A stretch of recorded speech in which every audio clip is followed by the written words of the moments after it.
Welcome back to NewsWire here on SportsGrid. I'm so excited that the college football season is coming up just about 2 weeks away. There are 4 games on August the 24th.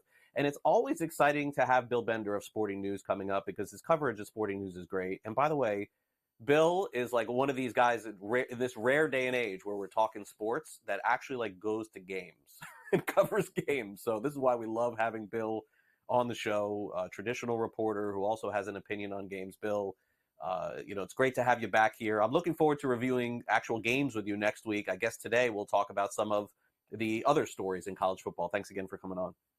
Oh, Craig, it's that time. And, every day we'll have something at Sporting News getting us ready for college football. When you said Florida State, Georgia Tech in a few weeks, my head starts spinning. I'm getting there. I'm ready to go. Yeah. By next week, Bill, we're going to need an opinion on that game. It's too soon.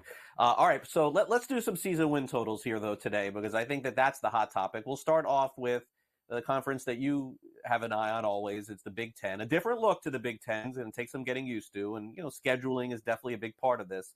But the latest in this news with the University of Michigan that Sharon Moore may allegedly have been involved in some of these allegations that happened in the offseason, one of several staffers involved in some text messages, etc. And, certainly he just wants his opportunity to coach the team with Jim Harbaugh being gone.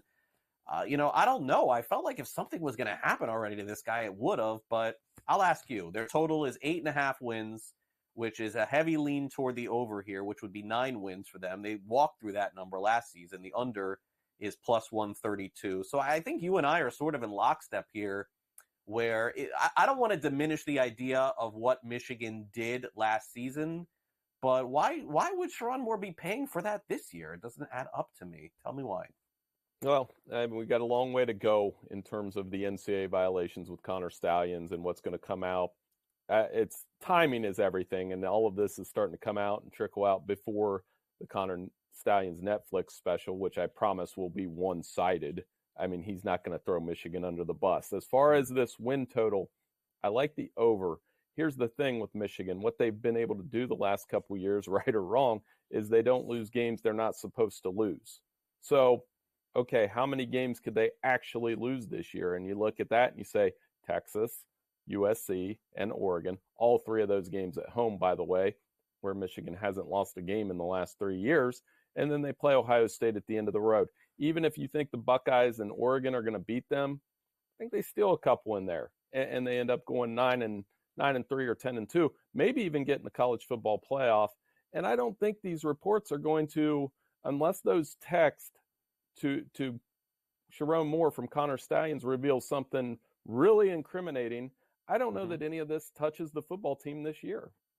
Yeah, no, I don't think so either. But the future, you never know. But I don't know how it just would affect him now. You're right. The timing of this is so odd with that special coming out.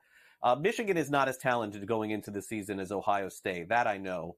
But the fascinating part of the Big Ten this year is not only that Oregon is in it, but they're also one of the favorites to win the conference.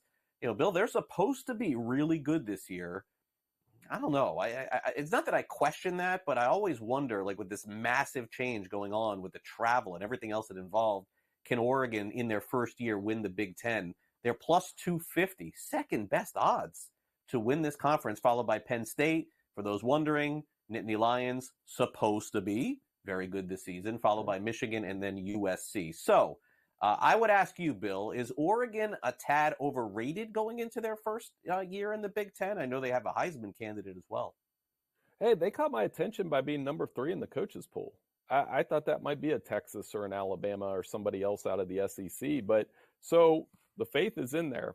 And Dan Lanning, very aggressive, as he said at Big Ten Media Day, they're bringing something different to the conference. And that is swag and those uniforms and all those things, the buttoned up Big Ten that people like me grew up with aren't used to. So I have October 12th circled. That Ohio State goes out there. This Oregon team has both of their offensive tackles, has Dylan Gabriel, has played a ton of football, brought in Evan Stewart out of the transfer portal. They're going to be very exciting on the offensive side of the ball, and I want to see if they can handle this Ohio State machine at home. If they can't, you got to figure they might play in a rematch. They might play in the playoff. I still think Ohio State's the team to beat in the Big Ten, and I'm going to trust that. I want to see if Oregon can actually make this something other than Ohio State versus Michigan, which it's been the last 3 years. Yeah, and for anybody complaining about this conference realignment, Bill just gave you a small little nugget. Ohio State at Oregon on September the 12th. I mean, the season is going to be incredible coming up. I mean, and that's one of like a million insane matchups.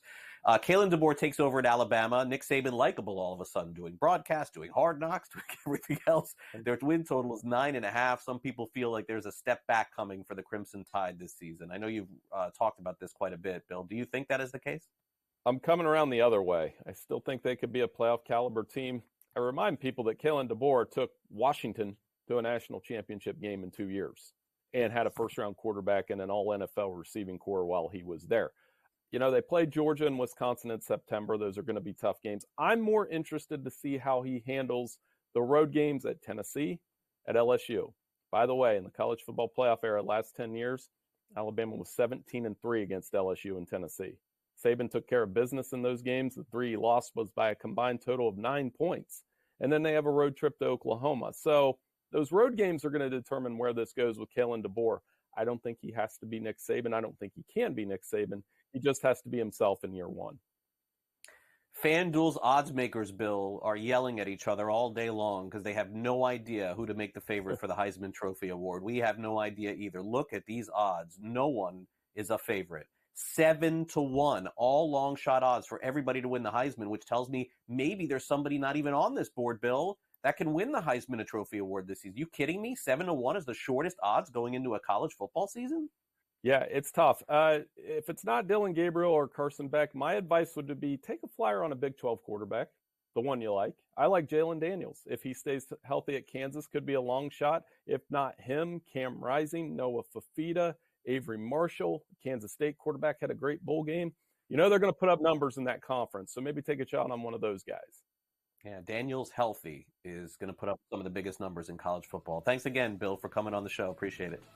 Hey, thank you.